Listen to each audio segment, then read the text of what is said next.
Hello dear students, welcome all of you to my YouTube channel Study with Bharat. How are you all? I hope you all are healthy and happy. So let's start today's topic. Today we are going to solve the Sanskrit paper of class 11 annual examination 2024. Let's read. समय होरातरियम 3 घंटे, पूर्णांक 80, ये 80 marks का है, 20 की आपका internal है। निर्देशः निर्देश, अस्मिन् प्रश्नपत्रे 4 खंडा सन्ति, इस प्रश्न पत्र में 4 खंड हैं, 4 भागों में विभक्त है ये। अस्मिन् प्रश्नपत्रे 18 प्रश्नाः सन्ति सर्वे अनिवार्याः, इस प्रश्न पत्र में 18 प्रश्न हैं, सभी अनिवार्य हैं, सभी को हल करना है। सर्वेषां प्रश्नानाम् अंका तेषां सम्मुखे लिखिता सन्ति, सभी प्रश्नों के अंक उनके सामने लिखे हुए हैं। खंड क अपठितांश अवबोधनम, खंड क है अपठितांश अवबोधन। प्रश्न नंबर 1, इसको पढ़ लेते हैं बच्चों, हिंदी अनुवाद जान लेते हैं, तब इसके प्रश्नोत्तर करेंगे।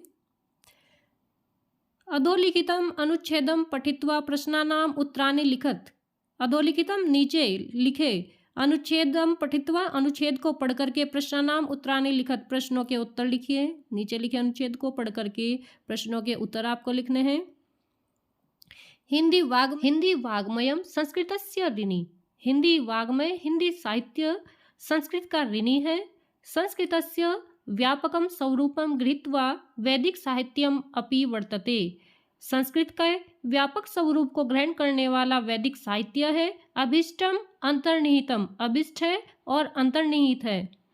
अनेनैव कारणेन संस्कृत शब्दे वैदिक साहित्यम अपि सम्मिलितम, इसी कारण से संस्कृत शब्द में वैदिक साहित्य भी सम्मिलित है। अनेनैव च आधारेण तस्य प्रभावः आधुनिक हिंदी महाकाव्येषु लक्षितः, और इसी आधार पर ही उसका प्रभाव आधुनिक हिंदी महाकाव्यों पर दिखाई देता है। संस्कृत साहित्येन हिंदी साहित्यम विविध रूपेषु प्रभावितम, संस्कृत साहित्य हिंदी साहित्य विविध रूप में प्रभावित है। संस्कृत साहित्य से हिंदी साहित्य अनेक प्रकार से प्रभावित है। कुत्रचित् हिंदी साहित्ये संस्कृतस्य आकार दृष्ट्या प्रभावो निरूपितः, कुत्रचित् च सैद्धांतिक रूपेण, कहीं पर तो हिंदी साहित्य संस्कृत के आकार की दृष्टि से प्रभावित है और कहीं पर सैद्धांतिक रूप से। हिंदी काव्यानाम अनेका कथा घटनाश्च संस्कृतेन प्रभाविता, हिंदी काव्यों में अनेक कथाएं और घटनाएं संस्कृत से प्रभावित है। संस्कृतस्य महाकाव्येषु दृष्टिपाते कथानकस्य प्रायेण तर्यो भेदा मिलन्ति, संस्कृत के महाकाव्यों में दृष्टिपात करने पर कथानक जो है प्राय उसके 3 भेद मिलते हैं। संस्कृत के महाकाव्यों में यदि देखा जाए तो कथानक के प्राय 3 भाग मिलते हैं, 3 प्रकार मिलते हैं। ऐतिहासिक कथावस्तु, काल्पनिक कथावस्तु, मिश्रित कथावस्तु च। एक तो ऐतिहासिक कथावस्तु, द्वितीय काल्पनिक कथावस्तु और तीसरा मिश्रित कथावस्तु। यानी प्रमुखानि आधुनिकानि महाकाव्यानि चर्चितानि तेषु कथावस्तुना इमे एव प्रकारा प्राप्नुवन्ति, जिन प्रमुख आधुनिक महाकाव्यों की चर्चाएं हैं उनका जो कथा वस्तु है वो इसी प्रकार का है, इसी प्रकार का प्राप्त होता है। यानी कि इन 3 प्रकार का प्राप्त होता है, या तो ऐतिहासिक होगा या काल्पनिक होगा या मिश्रित होगा। ऐतिहासिक कथानके पौराणिकत्वम न उपेक्षितुम अर्हति, ऐतिहासिक कथानक में पौराणिकता की उपेक्षा नहीं की जा सकती है। यतः पौराणिक कथानाम अपि ऐतिहासिक दृष्टया तावद एव महत्वम, क्योंकि पौराणिक कथाओं का भी ऐतिहासिक दृष्टि से उतना ही महत्व है, जितना कि ऐतिहासिक कथानक का है उतना ही पौराणिक कथानक का भी होता है। आइए अगला प्रश्न देखते हैं इसका। एक पदेन उत्तरत, एक शब्द में बच्चों उत्तर देना है। तो पहला प्रश्न है, संस्कृतस्य महाकाव्येषु दृष्टिपाते कथानकस्य प्रायेण कति भेदा मिलन्ति, संस्कृत महाकाव्यों पर दृष्टिपात करने पर कथानक प्राय कितने प्रकार का मिलता है। तो अभी पढ़ा है ना हमने कि 3 प्रकार का मिलता है। तो आप ये है इसका उत्तर तर्यो। जब आप तर्यो को एक शब्द में लिखेंगे तो तर्या शब्द हो जाएगा, तर्यः। ये उत्तर में लिख देंगे। हिंदी वाग्मयम कस्य ऋणी, हिंदी वाग्मय किसका ऋणी है? संस्कृत का ऋणी है। तो ये प्रश्न हो जाएगा आपका यहाँ पर। इससे मिलती जुलती लाइन में देखना होता है बच्चों, जब भी आप एक पदेन शब्द का उत्तर छांटते हैं तो जैसा प्रश्न है वैसी ही मिलती जुलती लाइन में आपको देखना है। हिंदी वाग्मयम कस्य ऋणी, इस प्रकार की लाइन आप देखें तो संस्कृतस्य, देखिए ये है पहली ही लाइन है, हिंदी वाग्मयम संस्कृतस्य ऋणी। तो आपको केवल एक शब्द लिखना है, संस्कृतस्य आप लिख देंगे। तीसरा प्रश्न है कया दृष्टया पौराणिक कथानां महत्वम अस्ति, किस दृष्टि से पौराणिक कथाओं का महत्व है, किस दृष्टि के द्वारा। तृतीया विभक्ति यहाँ लगी है। तो इसी प्रकार के आप सेंटेंस में जाइए। तो यहाँ पर देखिए ये है ऐतिहासिक दृष्टिया,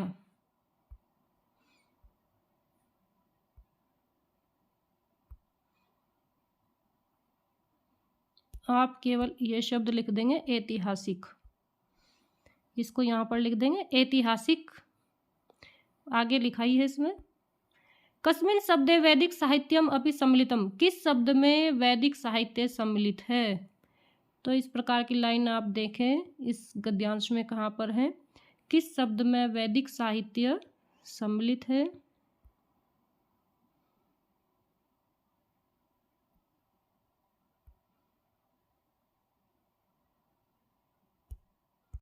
इसका उत्तर बच्चों यहाँ पर है ये संस्कृत। इसके उत्तर में ये वाला शब्द आ जाएगा कि संस्कृत शब्द में वैदिक साहित्य सम्मिलित है। यहाँ पर आप उसको लिख देंगे यहाँ पर। फिर है ख प्रश्न पूर्ण वाक्यानुत्तरत, पूर्ण वाक्य में उत्तर दीजिए। किम गृहीत्वा वैदिक साहित्यम अपि वर्तते अभिष्टम अंतर्निहितम। जब पूर्ण वाक्य में भी उत्तर लिखना है तब भी आपको इसी प्रकार की लाइन वहाँ पर छांटनी है और देखना है कि आप यदि अनुवाद समझ सकते तो और आसान हो जाता है उत्तर को ढूंढना। किम गृहीत्वा वैदिक साहित्यम अपि वर्तते अभिष्टम अंतर्निहितम, क्या ग्रहण करके वैदिक साहित्य जो है वो अभिष्ट है और अंतर्निहित है। तो क्या ग्रहण करके, किम गृहीत्वा आप यहाँ पर लिखेंगे कि संस्कृतस्य, ये है संस्कृतस्य व्यापकम स्वरूपम गृहीत्वा वैदिक साहित्यम अपि वर्तते अभिष्टम अंतर्निहितम। ये सेंटेंस आ जाएगा यहाँ से शुरू होकर के आपका उत्तर हो जाएगा। नेक्स्ट है हिंदी काव्यानाम का संस्कृतेन प्रभाविता, हिंदी काव्य जो है वो किस प्रकार संस्कृत से प्रभावित है। तो यहाँ पर उत्तर होगा आपका यह है हिंदी काव्यानाम अनेका कथा घटनाश्च संस्कृतेन प्रभाविता, ये इसका उत्तर हो जाएगा। फिर नेक्स्ट है निर्देशानुसारम उत्तरत, निर्देश के अनुसार उत्तर दीजिए। स्वरूपम अस्य पदस्य विशेषण पदम किम, स्वरूप इस शब्द का विशेषण पद क्या है। तो आपको इसकी स्वरूप शब्द जो है इसकी विशेषता आपको छांटनी है। गद्यांश में जाएंगे, स्वरूप से ठीक पहले जो शब्द लिखा होगा वो इसकी विशेषता होगी, विशेषण होगा, उसको आप यहाँ पर उठा करके लिख देंगे। तो ये देखते हैं बच्चों, स्वरूप शब्द से पहले क्या आया हुआ है, ये देखिए व्यापकम, व्यापक शब्द है तो आप व्यापकम लिख देंगे। और जब इसको यहाँ पर सिंगल लिखेंगे तो म हलंत हो जाएगा, व्यापकम, इस प्रकार। फिर नेक्स्ट है वाग्मयेन इति अस्य पर्यायवाची पदम गद्यांशात् चित्वा लिखत, वाग्मयेन इस शब्द का पर्यायवाची शब्द गद्यांश से छांट करके लिखिए। तो साहित्येन शब्द आएगा, साहित्येन, वाग्मय का पर्यायवाची साहित्येन शब्द यहाँ पर आया है पैराग्राफ में। तेषु इति सर्वनाम कस्मै प्रयुक्तम, तेषु ये जो सर्वनाम पद है, प्रोनाउन है, ये किसके लिए प्रयुक्त हुआ है। तो आप लिखेंगे महाकाव्येषु, महाकाव्यों के लिए आया है। ये आप यहाँ पर देख भी लेंगे बच्चों, ये देखिए ये वाला जो सेंटेंस है, तेषु कथा वस्तु इमे एव प्रकारा प्राप्नुवन्ति। तो ये जो तेषु शब्द आया है ये महाकाव्येषु के लिए आया है, महाकाव्येषु महाकाव्यों में। अस्य अनुच्छेदस्य समुचितम शीर्षकम लिखत। इस अनुच्छेद का समुचित शीर्षक लिखिए। उपयुक्त जो शीर्षक आपको लगता है उसको लिखना है। तो अनुच्छेद का शीर्षक है हिंदी वाग्मय में संस्कृत का प्रभाव। तो आप इस प्रकार लिखेंगे, हिंदी वाग्मय संस्कृतस्य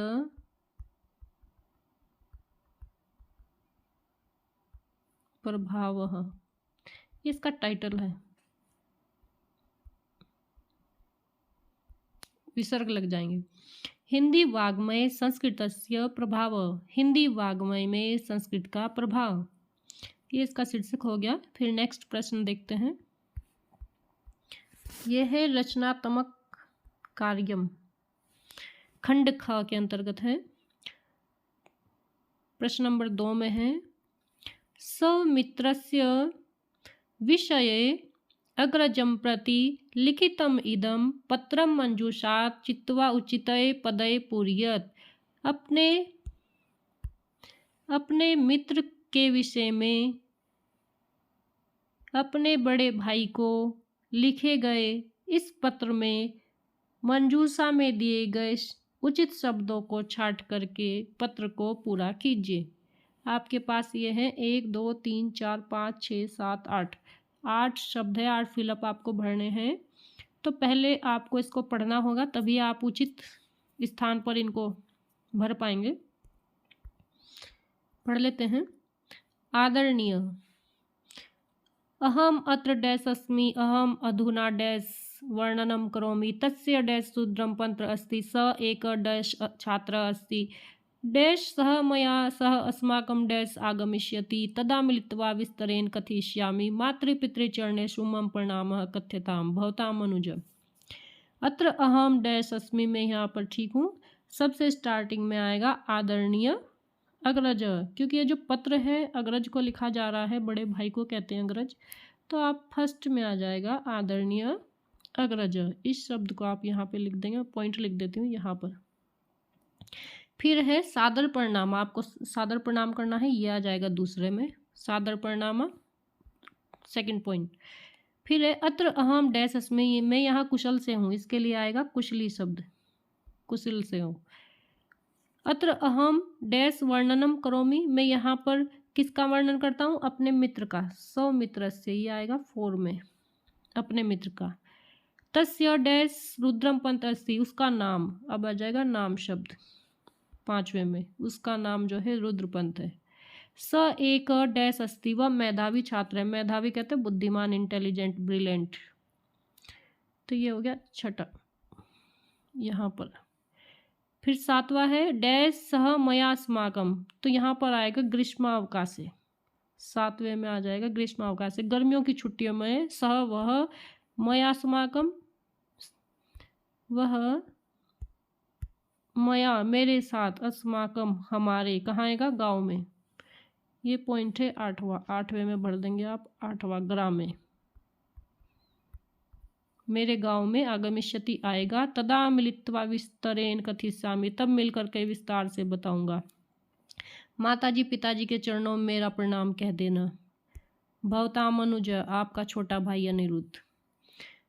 नेक्स्ट प्रश्न है 3rd, मंजूषा चित्वा उचित पदये कथाम पूरयत, मंजूषा से उचित पदों को छांट करके कथा को पूरा कीजिए। एकदा गुरु द्रोणाचार्य दुर्योधनम डैश आदिशत वत्स, नगरे सर्वाधिकम गुणवंत जनम अन्विष्य डैश दुर्योधन डैश आसीत्, स सर्वत्र भ्रांतवा आगच्छत्, अवदत् च भगवन् डैश गुणवत्तर कोऽपि नास्ति इति, आचार्यः पुनः युधिष्ठिरम् आहूय डैश वत्स संसारे सर्वाधिकं गुणहीनं जनम डैश आनय इति, युधिष्ठिर आगत्य अवदत्, प्रभो मत्तः गुणहीन संसारे कोऽपि नास्ति, आचार्य डैश आशीषम् अयच्छत्, प्रियपुत्र तव कीर्ति कदापि न नक्ष्यति, नूनं सत्यमेव उच्यते, यथा दृष्टि तथा सृष्टि। इस प्रकार से बच्चों, एक बार गुरु द्रोणाचार्य ने दुर्योधन को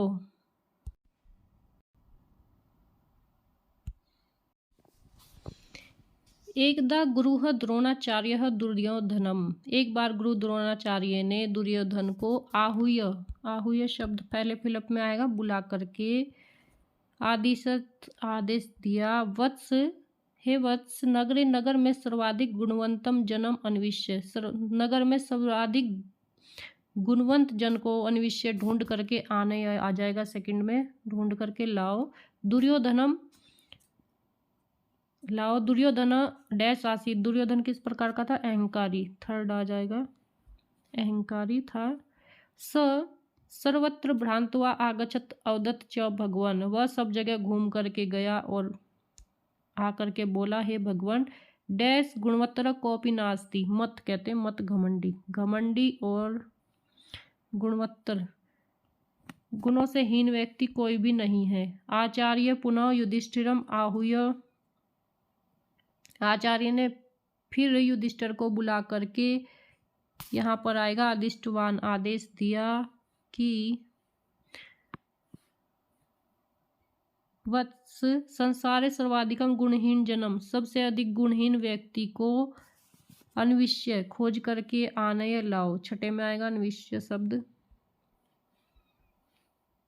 युधिष्ठिर आगत्य, युधिष्ठिर आकर के बोले, प्रभु है प्रभु, मत गुणहीन संसार कोपि नास्ति, घमंडी और गुणहीन इस संसार में कोई भी नहीं है। आचार्य डैश आशीषम अयच्छत, युधिष्ठिराय शब्द आएगा सातवें में, यानी कि आचार्य ने युधिष्ठिर को आशीष दिया और बोले, हे प्रिय पुत्र, तब कीर्ति कदापि न नक्ष्यति, तुम्हारी कीर्ति जो है यश जो है कभी भी नष्ट नहीं होगा। नूनम सत्य में उच्यते, निश्चित रूप से सत्य ही कहा गया है। यथा दृष्टि तथा सृष्टि, जैसी दृष्टि होती है तथा सृष्टि वैसी सृष्टि होती है, वैसी सृष्टि नजर आती है। अंत में आठवें फिलअप में आएगा ये तथा शब्द। नेक्स्ट है चौथा प्रश्न, अधोलिखितेषु एकम विषयम अधिकृत्य चतुर्वाक्यम इतम एकम अनुच्छेदम संस्कृतेन लिखत, नीचे लिखे गए वाक्यों को अधिकृत करके 4 वाक्यों का अनुच्छेद लिखिए। 4 आप पर हैं ऑप्शन में, पर्यावरण है, सत्संगति, हिमालय, मम प्रिय शिक्षक। फिर है खंड ग अनुप्रयुक्त व्याकरणम, प्रश्न नंबर 5 का क ट एतयो द्वयो वर्णयो उच्चारण स्थानम लिखत, क का उच्चारण स्थान होता है कंठ, क्योंकि सूत्र है अकु विसर्जयानाम कंठ, तो आप लिख देंगे कंठ। ट का उच्चारण स्थान होता है मूर्धा, इसका सूत्र होता है ऋटुर्षा नाम मूर्धा, तो ट को लिखेंगे आप मूर्धा और क को लिखेंगे कंठ। फिर है अधोलिखित वर्णयो वियोजनम संयोजनम कुरुत, नीचे लिखे गए वर्णों में वियोजन कीजिए, संयोजन कीजिए। कस्मिन शब्द है, कस्मिन में होगा क व्यंजन है, धन अ, क आधा स है, कस बन गया, अब म है हलंत, इन छोटी है, न हलंत है, कस्मिन शब्द ये कार्यम शब्द बना, संयोजन हो करके कार्य। नेक्स्ट है प्रश्न नंबर 6 है, अधोलिखितेषु पदेषु संधि विच्छेदम कुरुत, नीचे लिखे गए शब्दों में या तो संधि कीजिए, मेल कीजिए अथवा संधि विच्छेद कीजिए। पहला है क विद्यार्थी, विद्यार्थी शब्द है, विद्यार्थी में संधि होगी विद्याधन अर्थी।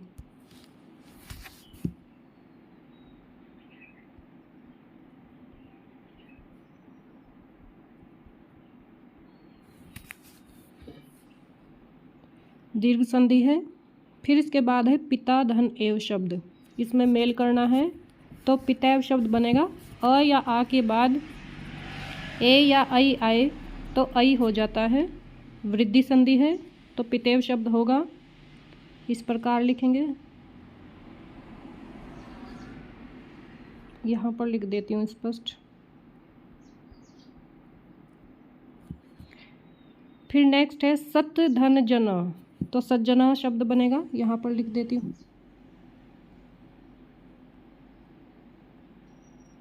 सज्जना। सचत्व संधि है। नेक्स्ट है 7वां, अधोलिखितेषु वाक्येषु समुचित विभक्ति युक्तम पदम कोष्ठका चित्वा लिखत। नीचे लिखे गए वाक्यों में समुचित विभक्ति युक्त पद को कोष्ठक से छांट करके लिखिए। वृक्षाणाम सुरक्षा परमम कर्तव्यम, वृक्षों की सुरक्षा हमारा परम कर्तव्य, तो अस्माकम शब्द आएगा। हे ईश्वर दयस्व, हे ईश्वर मुझ पर दया कीजिए, इसके लिए मई शब्द आएगा, मुझ पर के लिए मई शब्द। वेदा चत्वार, चत्वार शब्द आएगा, वेद 4 हैं। प्रजा पालनम एव धर्म, राज्ञाम, प्रजा का पालन करना ही राजाओं का धर्म होता है, इसके लिए राज्ञाम शब्द आएगा, षष्ठी विभक्ति बहुवचन, ये आएगा ये वाला शब्द राज्ञाम। फिर है क्वेश्चन नंबर 8, उचित धातु रूपई वाक्यानि पूर्यत, उचित धातु रूप के द्वारा वाक्य को पूरा कीजिए। आवाम संस्कृतम, यहाँ पर आएगा पठ धातु लंग लकार में जाना है, उत्तम पुरुष द्विवचन। अपठम अपठावह, अपठावह शब्द आएगा आवाम के साथ, उत्तम पुरुष द्विवचन, लग लकार पठ धातु में। बालका गृहम, यहाँ पर गम धातु लोट लकार में आएगा, गच्छन्तु, गच्छन्तु शब्द आएगा, गच्छतु गच्छताम गच्छन्तु, प्रथम पुरुष बहुवचन, गम धातु लोट लकार। अहम भोजनम करोमि, सिंपल वर्ड आएगा, मैं भोजन कर रहा हूँ या कर रही हूँ। फिर है क्वेश्चन नंबर 9, कोष्ठकगत पदेषु समुचित उपपद विभक्ति प्रयुज्य रिक्त स्थानानि पूर्यत, कोष्ठक में दिए गए समुचित शब्दों का प्रयोग करके उपपद विभक्ति लिखिए। अंधस्य डैश का लाभ है, अंधे को दीपक से क्या लाभ, यहाँ पर बच्चों आएगा दीपेन शब्द, दीपेन, अंधे को दीपक से क्या लाभ। डैश हरिम भजते, मोक्ष के लिए हरि को भजा जाता है, तो मोक्षाय शब्द होगा, मोक्षाय चतुर्थी विभक्ति एक वचन। फिर है गंगा डैश हिमालयात, गंगा हिमालय से निकलती है, हिमालयात पंचमी विभक्ति लगेगी, हिमालय शब्द आएगा थर्ड में। फिर नेक्स्ट है 10th, अधोलिखित पदेषु वाच्यानुसारम समुचित पदय रिक्त स्थानानि पूर्यत, नीचे लिखे गए वाच्यों में समुचित पदों के द्वारा रिक्त स्थान की पूर्ति कीजिए। कविः कविताम, कवि कविता को लिखता है, तो लिखति आएगा, लिख धातु का हो जाएगा, लिख रहा है लिखति।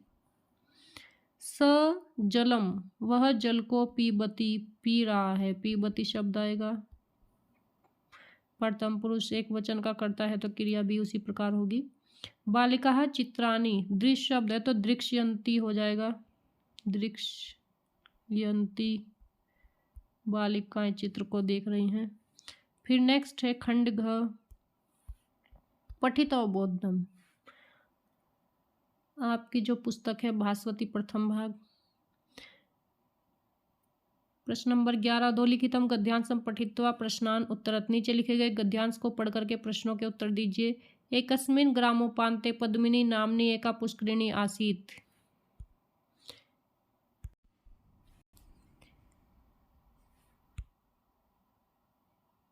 एक गांव के छोर पर या गांव के समीप में ही पद्मिनी नामक एक बावड़ी थी।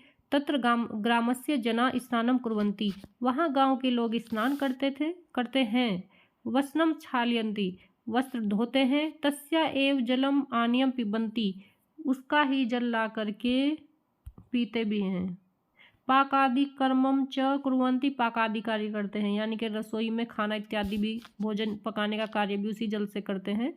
तत्रैव गोमेशेच्छा गादीनाम स्नानम अपि संपादयन्ति, और वहीं पर ही क्या कराते हैं, अपनी गायों भेड़ बकरी इत्यादि को स्नान भी कराते हैं। पुष्करिणी परितः नाना वृक्षा सन्ति, पुष्करिणी के बावड़ी के चारों ओर अनेक वृक्ष हैं। केचन वृक्षाः तट संलग्नाश्च वर्तन्ते, कुछ वृक्ष बावड़ी के किनारे स्थित है। पुष्करिण्या पर भागे एक आश्रम अस्ति, पुष्करिणी के बावड़ी के दूसरे किनारे पर एक आश्रम है। तत्र एको मुनि निवसति, वहाँ पर एक मुनि रहता है। सो अपि तर्पण आदिकम कर्मम तत्र करोति, वह भी तर्पण आदि का कार्य वहाँ करता है।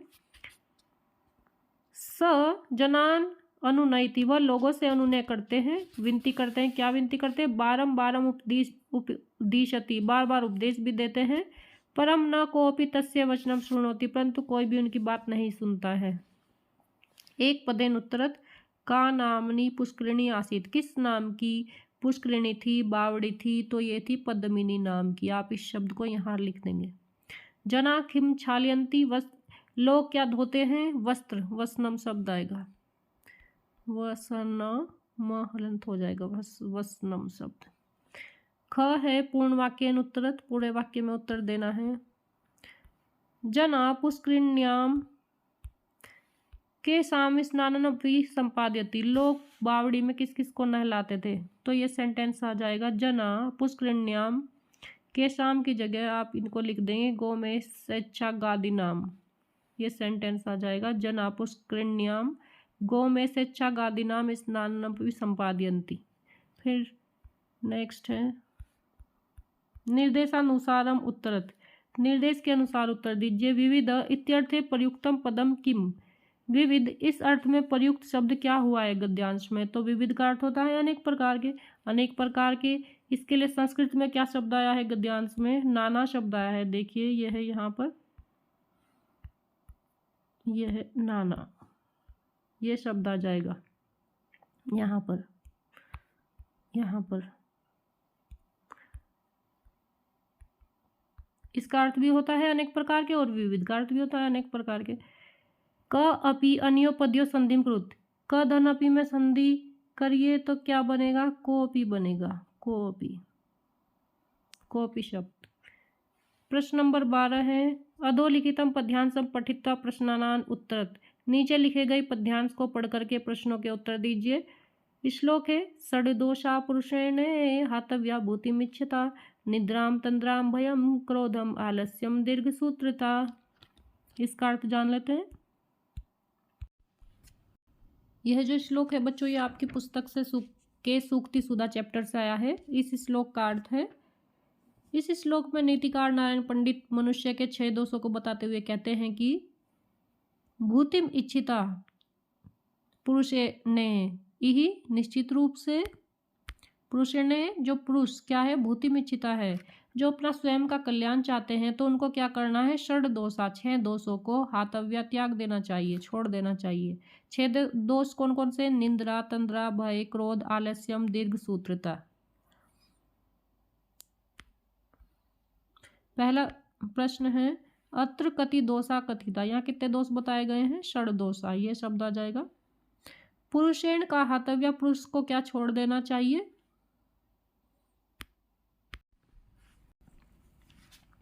पहला है अत्र कति दोषा कथिता, यहाँ कितने दोष बताएंगे तो षड शब्द आएगा, 6 बताए गए हैं। सेकंड है पुरुषेण का हतव्या, पुरुष को क्या छोड़ना चाहिए तो दोषा शब्द आ जाएगा, दोषों को छोड़ देना चाहिए, या षड दोषा भी लिख सकते हैं, षड दोषा दोनों ठीक है।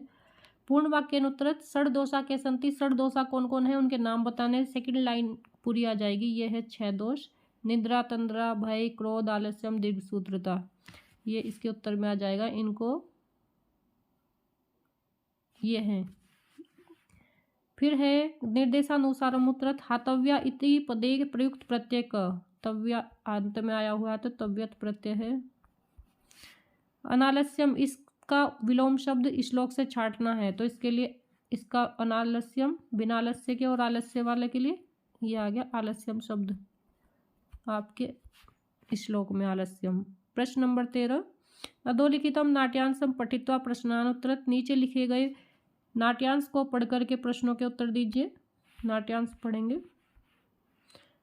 तंतुवायः, ये आपका जो है वस्त्र विपर्य चैप्टर में से आया हुआ है नाट्यांश, इसका हिंदी अनुवाद जानेंगे तभी आप क्वेश्चन आंसर को छाट पाएंगे। प्रश्न नंबर 13 अधोलिखितम नाट्यांशम पठित्वा प्रश्नान उत्तरत, नीचे लिखे गए नाट्यांश को पढ़ करके प्रश्नों के उत्तर दीजिए। तंतुवायः, तंतुवाय जो है जुलाहा जो है क्या बोलता है, श्रेष्ठिन गृहाण पटम, हे सेठ जी इस पट को ले लीजिए, कपड़े को ले लीजिए। श्रेष्ठी, सेठ जी क्या कहते हैं, भू संज्ञा, भो को टेढ़ी करके, अयम क्रेष्यति, यह खरीदेगा, किसी दूसरे व्यक्ति की तरफ इशारा कर रहे हैं। वो दूसरा व्यक्ति कौन था, वैदेशिक गौरांग था। ना अहम क्रेतुम शक्नोमि, मैं इसको खरीदने के लिए समर्थ नहीं हूँ। तंतुवाय, तंतुवाय कहता है कस्मात, क्यों समर्थ नहीं है। श्रेष्ठी कहता है, सेठ जी बोलते हैं अस्य समीपे राज्ञः प्रमाण पत्रम अयमेव क्रेष्यति ना पर, इसके पास ही राजा का दिया गया प्रमाण पत्र है, यही खरीदेगा, इससे अन्य कोई नहीं खरीद सकता। वैदेशिक गौरांग कहता है इत आगच, यहाँ पर आओ। तंतुवायम आह्वयति, तंतुवाय को बुलाता है, तंतुवाय कहते हैं जुलाई को। प्रमाण पत्रम दृश्यति, जो कपड़ा बनाते हैं, तंतुवाय को बुलाता है तो प्रमाण पत्र दिखाता है। और क्या कहता है, पटम गृहाणीति, पट को ले लो, कपड़े को ले लो। गृहाणे मस चत्वारिंशद मुद्रा, इस कपड़े के बदले 40 मुद्राएं ले लो। इति मुद्रा ददाति, ऐसा कह करके मुद्रा को देता है। तंतुवाय बोलता है महाराज किमिदम विधीयते किम अयमेव न्याय, हे महाराज यह क्या कर रहे हैं, क्या यही न्याय है। वैदेशिक गौरांग कहता है जाओ जाओ, ना अहम न्यायम अन्यायम जानाति, मैं न्याय अन्याय नहीं जानता हूँ। यन मया निश्चयते दीयते च तदेव मूल्यम, जो मेरे द्वारा निश्चित किया गया है वही मूल्य दिया जा रहा है। उभौ तद्दत्तम मूल्यम गृह्णीत, उन दोनों को उतना मूल्य दे करके 40 रुपये दे करके 40 रुपये वो उन दोनों को दे देता है, वो ग्रहण कर लेते हैं। उभौ तंतुवायो, क्या बोलते हैं दोनों तंतुवाय, नातः परम पटम निर्मास्यावैत युक्त्वा गच्छत, हम अब आज से पट नहीं बनाएंगे, कपड़े का निर्माण नहीं करेंगे, ऐसा कह करके वहां से चले जाते हैं। एक पदेन उत्तरत क न शक्नोति पटम क्रेतुम, कौन पट को खरीदने के लिए समर्थ नहीं है। तो कौन समर्थ नहीं है, श्रेष्ठी, सेठ जी नहीं है, तो आप श्रेष्ठी शब्द लिखेंगे, यहाँ पर आ जाएगा श्रेष्ठी।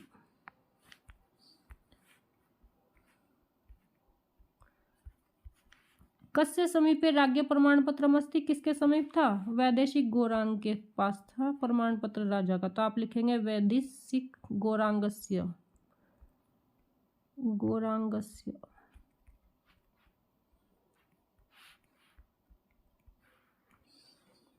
सेकंड है पूर्ण वाक्यानुत्तरत, गौरांग एव कथम पटम क्रेष्यति, गौरांग किस प्रकार से पट को खरीदता है, कपड़े को। तो इसके उत्तर में क्या लिखेंगे, यहाँ पर आएगा बच्चों, वैदेशिक गौरांग पट किस प्रकार खरीदता है। इसके उत्तर में ये सेंटेंस आएगा,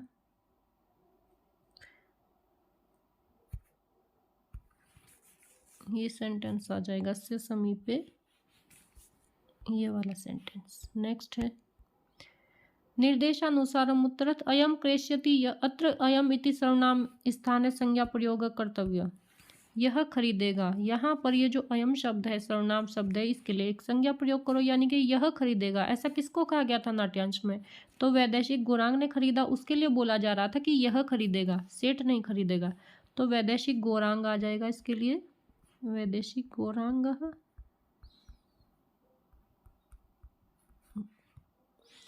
नेक्स्ट है न्यायः इति पदस्य विलोम पदम लिखत, न्याय इसका विलोम पद बच्चों यहाँ पर है, ये है जब वैदेशिक गौरांग बोलता है कि मैं न्याय अन्याय नहीं जानता, ये है इसका उत्तर अन्याय। आप यहाँ पर लिख देंगे न्याय का उल्टा अन्याय, विलोम शब्द, ये आ गया। फिर नेक्स्ट है 14वां प्रश्न 14, निर्देशानुसार प्रश्नानुत्तर, निर्देश के अनुसार प्रश्नों के उत्तर दीजिए। शुभाशुभ परित्यागी भक्तिमान यह स में प्रिय, शुभ और अशुभ के को परित्याग करने वाला जो भक्तिमान है वही मुझको प्रिय है। तो इस प्रकार का ये सेंटेंस है, इससे संबंधित प्रश्न क्या पूछे गए, ऐसा पंक्ति कस्मात ग्रंथात संकलित है, इस प्रकार की जो पंक्तियां हैं किस ग्रंथ से ली गई हैं, तो किस ग्रंथ से हैं, ये आपकी पुस्तक में चैप्टर है स में प्रिय, स में प्रिय, और उस ग्रंथ का नाम है श्रीमद् भागवत गीता। तो आप लिखेंगे, तो इस उत्तर में बच्चों आप क्या लिखेंगे, ऐसा पंक्ति है श्रीमद् भगवत गीता ग्रंथात संकलित, कस्मात की जगह आप नाम लिख देंगे श्रीमद् भागवत गीता ग्रंथात संकलित। ऐसा पंक्ति केन कम प्रतिकथिता, यह जो पंक्ति है, लाइन है, किसने किसको कही है, तो किसने कही थी, श्री कृष्ण ने अर्जुन जी को कही थी। तो आप लिखेंगे श्री कृष्णेन श्री कृष्ण के द्वारा कही गई तो तृतीय विभक्ति लगेगी श्री कृष्ण में, श्री कृष्णेन। और किसको कही उसके लिए द्वितीय विभक्ति लगेगी अर्जुनम। तो आप इस प्रकार से लिखेंगे श्री ऐसा पंक्ति श्री कृष्णेन अर्जुनम प्रति कथिता। अगला है अस्य ग्रंथस्य लेखक। इस ग्रंथ के लेखक कौन है? श्रीमद् भागवत गीता किसने लिखी है? तो महर्षि वेदव्यास है, आप लिख देंगे महर्षि वेदव्यास है उत्तर में। नेक्स्ट है 15वां प्रश्न। अधोलिखित श्लोकस्य प्रदत्त भावार्थ मंजूषातः समुचित पदानि चित्वा पूरयत। नीचे लिखे गए श्लोक में दिए गए भावार्थ को मंजूषा में दिए गए शब्दों को उचित स्थान पर भर करके पूरा कीजिए, उचित शब्दों को छांट करके। श्लोक है ततस्तीरे सबरमत्या नामना सत्याग्रहाश्रम महात्मा स्थाप्यामास सदनम सानु यांत्रिक। ये श्लोक है और मंजूषा है आपकी ये 4 शब्द हैं और नीचे भावार्थ है उसको देखें, उसमें ये 4 शब्द भरने हैं। स्व डैश सह मिलित्वा महात्मा गांधीना डैश नद्या तटे निवासितुम एकस्य विशालस्य निर्माणम अकरोत् यस्य नाम डैश इति अकरोत्। तो स्व पहले फिलअप में आएगा अनुयायी भी, अपने अनुयायियों के साथ मिलकर के, अनुयायी भी अपने अनुयायियों के साथ मिलकर के महात्मा गांधी ने क्या किया? सबरमत्या दूसरे पे आ जाएगा। साबरमती नद्या तटे, साबरमती नदी के तट पर निवासी तुम रहने के लिए एक विशाल किसका निर्माण किया? सदनस्य, ये थर्ड में आएगा, सदन का निर्माण किया। यस्य नाम, जिसका नाम क्या था? सत्याग्रह आश्रम, ये चौथे में आ जाएगा यहाँ पर। तो पहले में अनुयायी भी, उन्होंने अपने अनुयायियों के साथ मिलकर के महात्मा गांधी ने, दूसरे में आया साबरमती नदी के तट पर निवास करने के लिए एक विशाल, तीसरे में आया सदन का निर्माण किया जिसका नाम क्या था? सत्याग्रह आश्रम। सेकंड है अधोलिखितस्य श्लोकस्य प्रदत्त अन्वय रिक्त स्थान पूर्तिकृत। नीचे दिए गए श्लोक के दिए गए अन्वय में रिक्त स्थानों की पूर्ति कीजिए। श्लोक है मंत्रो विजय मूलम ही राज्ञाम भवती राघव सुसंवृतो मंत्री धुरई अमात्य शास्त्र को विदयी। हे राघव डैश मंत्री धुरय सुसंवृत मंत्र ही डैश विजय मूलम। यह जो श्लोक है आपकी पुस्तक के प्रथम पाठ से ही लिया गया है जिसका नाम कुशल प्रशासनम है। इसमें श्री राम भरत को जो है श्रेष्ठ मंत्रियों के महत्व को समझाते हुए बताते हैं कि श्रेष्ठ मंत्रियों के साथ बैठकर राजा द्वारा की गई मंत्रणा ही राज्य की सफलता का कारण बनती है। तो हे राघव शब्द है, इससे आगे आप देखेंगे कि क्या शब्द आएगा। हे राघव यहाँ पर आएगा शास्त्र कोई विदय, ये आएगा पहले फिलअप में। मंत्री धुरय अमात्य शब्द यहाँ पर आएगा। सुसंवृत मंत्र ही राज्ञाम शब्द यहाँ पर आएगा तीसरे में, ये तीसरा है। चौथे में विजय मूलम भवती, विजय का मूल होता है भवती शब्द यहाँ पर आएगा। फिर नेक्स्ट है 16वां अधोलिखितानि वाक्यानि शुद्ध कर्मेण लेखनीयानि। नीचे लिखे गए वाक्यों को घटनाक्रम के अनुसार शुद्ध रूप से लिखिए। तो पहले में ये घटनाक्रम के अनुसार आप लिखेंगे तो पहले में आ जाएगा, फर्स्ट ये आ जाएगा सुब्बर्णस्य संगीते यह सहज अभिलाषा आसीत्, सुब्बर्ण की संगीत में सहज अभिलाषा थी। फिर दूसरा आ जाएगा तत्र समागतो राजा समुपविश्य पुराणम आकर्णति स्म, वहाँ पर बैठा हुआ राजा पुराण को सुन रहा था, पुराण वचन सुन रहा था। थर्ड पे आ जाएगा थर्ड वाला राजानम अपि तम बालकम द्वित्रिबारम अभिवीक्ष्य चतुरो बालम इति मन्यत। राजा ने भी क्या है बच्चे को 2-3 बार देखा और ऐसा माना कि यह बच्चा चतुर है। नेक्स्ट है 17वां प्रश्न रेखांकित पदाना प्रसंगानुसारम उचित उत्तरम विकल्पा चित्वा लिखत। रेखांकित पदों के प्रसंगों के अनुसार उचित उत्तर को छांट करके लिखिए। निर्मम नित्य सत्वस्थो मितासी सुस्मितानन, सुस्मित आनन। तो ये जो मितासी शब्द है इसका जो ठीक अर्थ है इन तीनों में से किसी एक शब्द का भी वही अर्थ है। तो मितासी का अर्थ होता है कम आहार वाला, इसके लिए क्या शब्द आया? अल्पाहारी, ये है इसका आंसर। एकस्मिन् ग्रामोपान्ते पद्मिनी नाम्नी एका पुष्करिणी आसीत्। पुष्करिणी किसको कहा गया है? बावड़ी को, वापी को। ये आ जाएगा इसके लिए शब्द। द्वारिक सत्वरम चतुराय तंतुवायान सामान्य। हे द्वारिक जल्दी जाओ और 3-4 तंतुवायों को ले आओ। तो सत्वरम शब्द आया है शीघ्रम के लिए, ये आएगा इसके लिए। मदीये उठजे मृतिका मयूर तिष्ठति। मेरी कुटिया में मिट्टी का मयूर रखा हुआ है, मिट्टी का मोर रखा हुआ है। तो उठजे शब्द का तात्पर्य है कुटीरे। यहाँ पर कुटीरे शब्द आएगा। ये उठजे का मतलब भी कुटिया में और कुटीरे का मतलब भी कुटिया में। नेक्स्ट है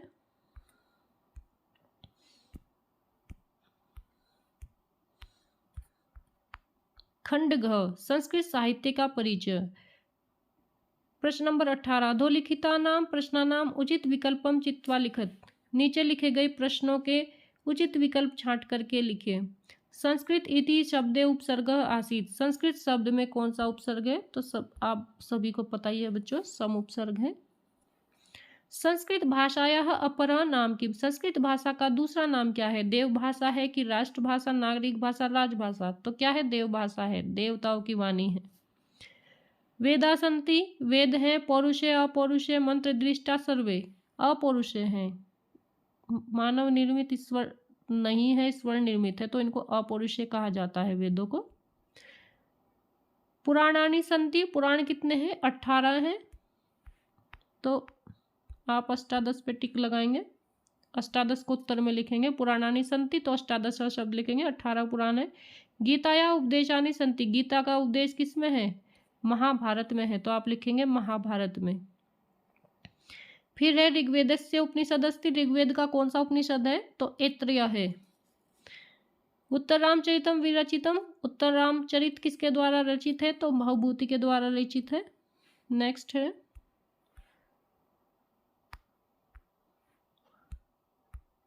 पद्य काव्य से भेद भवती। पद्य काव्य का क्या भेद होता है? महाकाव्य होता है। कालिदास प्रसिद्ध अस्ति, कालिदास का क्या प्रसिद्ध है? उनकी उपमाएं प्रसिद्ध है। और ये जो तीनों गुण है ये माघ में है, तो इसलिए कालिदास आएगा, ये नहीं आएगा, ये माघ आएगा, माघ के लिए। काव्येषु नाटकम रम्या तत्र रम्या शकुंतला। काव्यों में नाटक सुंदर होता है, इसमें भी सबसे सुंदर नाटक क्या है? शकुंतला है, विज्ञान शकुंतलम, ये आ जाएगा। नेक्स्ट